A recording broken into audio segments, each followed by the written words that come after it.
তো আমি ওই আপনার সাতক্ষীরাতে প্রোগ্রামে গেলাম। আপনারা জানেন সাতক্ষীরাতে কিন্তু আমাদের অলিয়া উলিয়া বিরোধী লোক বেশি। আলহামদুলিল্লাহ ওই ডিস্ট্রিক্টে আমার মুরিদ হয়েছে প্রায় 1.5 লাখ। তো সাতক্ষীরা ডিস্ট্রিক্টে মাহফিলে গেলাম, সেখানে নেটে আছে, অবশ্য সবাই আছে, নেট যেহেতু লাইভ চলছে। তো সেখানে ফুটবল খেলার একটা মাঠে আমাকে মাহফিলে নিল। বিশাল মাঠ, পুরা মাঠ ভরা মানুষ, আর দুই সাইডে প্রায় 100 দ্বিগুণ 200টা চেয়ার দিয়েছে। চেয়ারগুলোতে সব হুজুরেরা বসা, কারো মাথায় পাগড়ি পরা, কারো মাথায় টুপি পরা, বিভিন্ন রকম রুখি টুপি, প্রায় 200। আমি যাওয়ার আগেই, মাহফিলে ওঠার আগে আমাকে মেসেজ দিল যে হুজুর আপনি বলে প্রত্যেকটা বিষয়ে 100 কোটি টাকা চ্যালেঞ্জ দেন, তো এই যে দুই দিকে 200টা চেয়ার দেখতেছেন, ইনারা সবাই কিতাবপত্র নিয়ে বসে আছেন, ওনারা সব এলাকার আলেম, আপনার ভুল ধরবে এবং 100 কোটি টাকার চ্যালেঞ্জের মোকাবেলা করবে। আমি তো ভয় পেয়ে গেলাম। কি কোন আপনারা? আমি ভয় পাইছি? 200 আলেম বসছে, আমার ভুল ধরবে যে আমি 100 কোটি টাকার চ্যালেঞ্জ করি, চ্যালেঞ্জের মোকাবেলা করব, যেহেতু নেটে আছে চ্যালেঞ্জ। তো আমি মাহফিলে ঢুকলাম, আর তারা বলেছে যে এই মাঠে সারাটা জীবন দেখেছি বড় বড় আন্তর্জাতিক খ্যাতিসম্পন্ন বক্তা এসে ওয়াজ করেন, মুফাসসিরে কোরআন। আর আশরাফ সিদ্দিকী একজন পীর সাহেব, সেই পীর সাহেব আসতেছে আজকে এই মাঠে ওয়াজ করার জন্যে। এই কথাটা তো আমি গিয়েই প্রথমে বললাম, প্রথমে আমার একটা চোখ পড়লো, বাবা আমি বুঝতে পেরেছি, আমি শেষ করবো, অসুবিধা নেই, বসেন, আপনার কষ্ট করে ওঠা লাগবে না। হ্যাঁ আমি শেষ করবো, কারণ আমিও ক্লান্ত। কথা আমি 12টা পর্যন্ত দিয়েছি, 12টা পার হয়ে অনেক দূর চলে গেছে, 12:15 বাজে। কিন্তু প্রশ্ন হলো আমাকে ফিনিশ করতে হবে। ফিনিশিংটা শোনেন, ফিনিশিং কথাটা শুনবেন। তারপরেও ফিনিশিং কথা হচ্ছে, আমি গিয়ে সেখানে আমার চোখে পড়লো একটা, ওই পার্শ্বে ফিল্ডের এক পার্শ্বে দেখি বিশাল একটা তেঁতুলের গাছ। মন দেন, সবাই মন দিবেন কথাগুলি, অন্যমনস্ক হবেন না। Example is better then good advice. তো বিশাল একটা তেঁতুলের গাছ। আমি বললাম ভাই এটা কিসের গাছ? কয় তেঁতুলের। কতদিন আগে লাগানো হয়েছে? কয় হবেই তো 1000 বছর।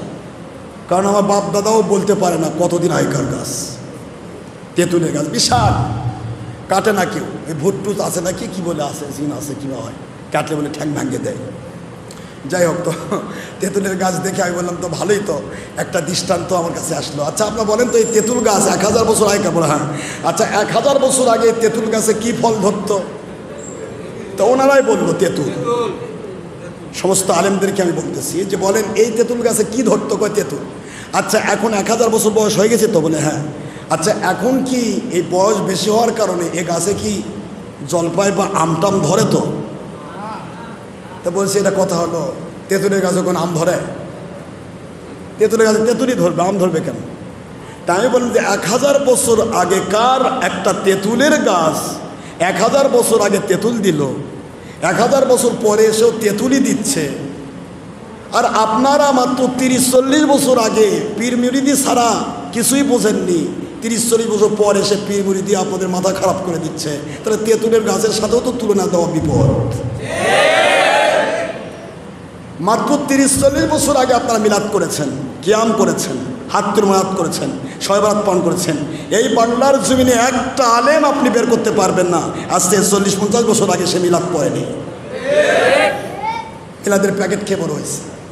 তাহলে 30-40 বছর আগে আপনি মিলাদ করলেন, কিয়াম করলেন, হাত্তুর মায়াত করলেন, শবে বরাত করলেন, শবে কদর করলেন, ঈদে মিলাদুন্নবী করলেন, আল্লাহর ওলির কাছে বায়াত হলেন, মাযহাব মানলেন, সব করলেন।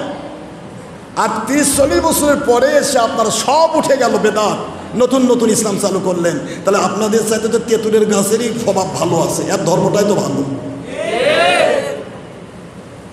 তারা বুঝে ফেললো। আমি বললাম দেখেন এই বাংলার জমিন নয়, শুধু সারা পৃথিবীতে, ইটস মাই ওপেন চ্যালেঞ্জ, সারা পৃথিবী থেকে আজ থেকে 200 বছর আগে সারা পৃথিবীতে পীরের মুরিদ সারা পৃথিবীতে কোনো মুসলমান ছিল না, শুধু পীরের মুরিদ।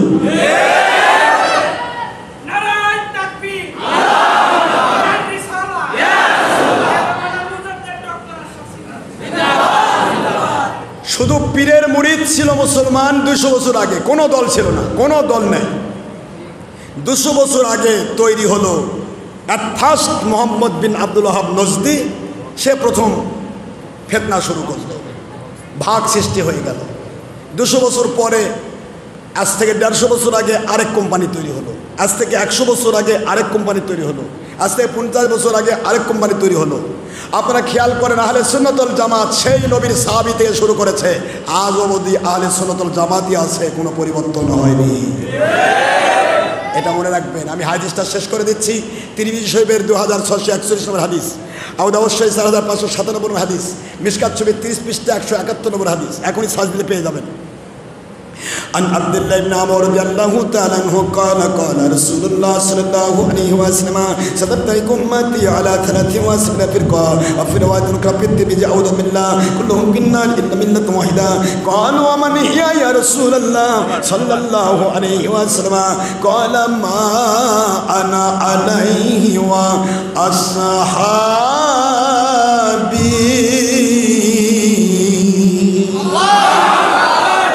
সভাপতি হুজুর সবার টাকা লেন তো এনে দিবের কইছি। আচ্ছা, আমার বাবা সভাপতি সাহেব 1000 টাকা দিছে, আলহামদুলিল্লাহ বলেন।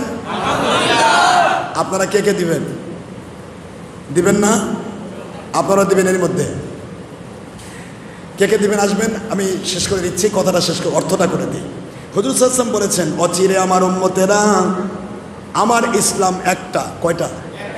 কোরআন কয়টা? হাদিস কয় নবীর? আল্লাহ কয়জন? হুজুর বলতেছেন আমি হলাম ইসলামের গোড়া। মন দেন, নবী হলে ইসলামের, সাহাবায়ে কেরাম ইসলামের গাছের কাণ্ড। মনে থাকবে কি কি? 4 মাযহাব আর 4 তরিকা, 8টা ডাল, 8টা মোটা ডাল। মনে থাকবে কি কি বলেন?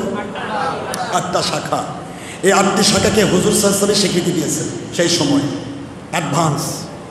এই 8টি শাখার উপরে দাঁড়াবে 73টা ডাল, ফল ধরা ডাল। কয়টা দাঁড়াবে? কথা বলছেন না কেন? এই 73 ডালের যেই ডালটা, সে ভিক্ষুক না বাচ্চা দেখা হবে না, যেই ডালটা আমি আখেরি নবী আর আমার সাহাবীদের এই গাছের গোড়ার সাথে মিল থাকবে, ওটা জান্নাতি ডাল। আর যেটা আমার আর আখেরি নবী হুজুর বলেন আমি আর আমার সাহাবীর মতের মিল থাকবে না, ওটা বাতিল 72। এটা হুজুর 1500 বছর আগে অ্যাডভান্স করেছেন। হুজুরকে জিজ্ঞাসা করা হলো, হুজুর বলেন কুল্লুহুম ফিন্নার, এরা জাহান্নামী। কিন্তু প্রশ্ন হলো, হুজুর কোন দলটি জান্নাতি? ওমান হিয়া ইয়া রাসূলুল্লাহ, হাদিসের ইবারত, ওমান হিয়া ইয়া রাসূলুল্লাহ সাল্লাল্লাহু আলাইহি ওয়াসাল্লাম, আয় আল্লাহর বন্ধু কোন দলটি জান্নাতি জানতে চায়। নবী সাল্লাল্লাহু আলাইহি ওয়াসাল্লাম বলেন মা আনা, মন দিয়ে শুনবেন, মা আনা ইয়ানে আহলে সুন্নাত ওয়াল ওয়া আসহাবি ইয়ানে ওয়াল জামাআত। সহিহ আবু দাউদ খোলেন 4597 হাদিস, মিশকাত শরীফ 30 পৃষ্ঠা খোলেন 171 নম্বর হাদিস, তিরমিজি শরীফে 2641 নম্বর হাদিস খুললে পাবেন। নবীজি পাক সাল্লাল্লাহু আলাইহি ওয়াসাল্লাম বলেন আমি আর আমার সাহাবী, আমি আহলে সুন্নাত আর আমার সাহাবী ওয়াল জামাত, আহলে সুন্নাত ওয়াল জামাতের সাথে যার মিল থাকবে সে জান্নাতি। এখন আহলে সুন্নাত ওয়াল জামাত যদি নবীজির সাথে মিল না থাকে তাহলে ওটাও আহলে সুন্নাত হবে না। কথা বলছেন না কেন? আহলে সুন্নাত ওয়াল জামাত হবে আখেরি নবীর সুন্নাহর সাথে মিল, হারাম হালালের তবিজের ক্ষেত্রে মিল, কোরআন সুন্নাহ মানার ক্ষেত্রে মিল, নামাজ রোজা হজ যাকাত করার ক্ষেত্রে মিল, দরুদ সালাম পড়ার ক্ষেত্রে মিল, ঈদের নবী পালন করার ক্ষেত্রে মিল। প্রতিটা জায়গায় যার মিল আছে সে আহলে সুন্নাত ওয়াল জামাত, জান্নাতি, নবীজির জান্নাতি ফেরকা। আর যেটা মিল থাকবে না সেটা বাতিল 72, নবীজির ভাষায়, আমাদের ভাষায় নয়, জাহান্নামী। এখন আপনারা বলেন তো আহলে সুন্নাত ওয়াল জামাত আগে নাকি এখনকার যত কোম্পানি আহলে সুন্নাত ওয়াল জামাতের বিরোধী তারাই আগে? তাহলে গাছের গোড়া আহলে সুন্নাত ওয়াল জামাত, আগায় এসে যদি অন্য ডাল হয়, একই গাছে যদি তেঁতুলের গাছ বা আমের গাছে যদি তেঁতুল ধরে, তাহলে আপনাকে বুঝে নিতে হবে আমের গাছের গোড়াটা আমের, আগায় তেঁতুল ধরেছে, বোঝা যাচ্ছে আমের গাছ ঠিক আছে, মোটা ডাল ঠিক আছে, কাণ্ড ঠিক আছে, কিন্তু ডালটা আমের ছেটে দিয়ে ওখানে কলম কেটে জলপাইয়ের ডাল লাগানো হয়েছে। এই সহজ বুদ্ধিটা বুঝে নেবেন।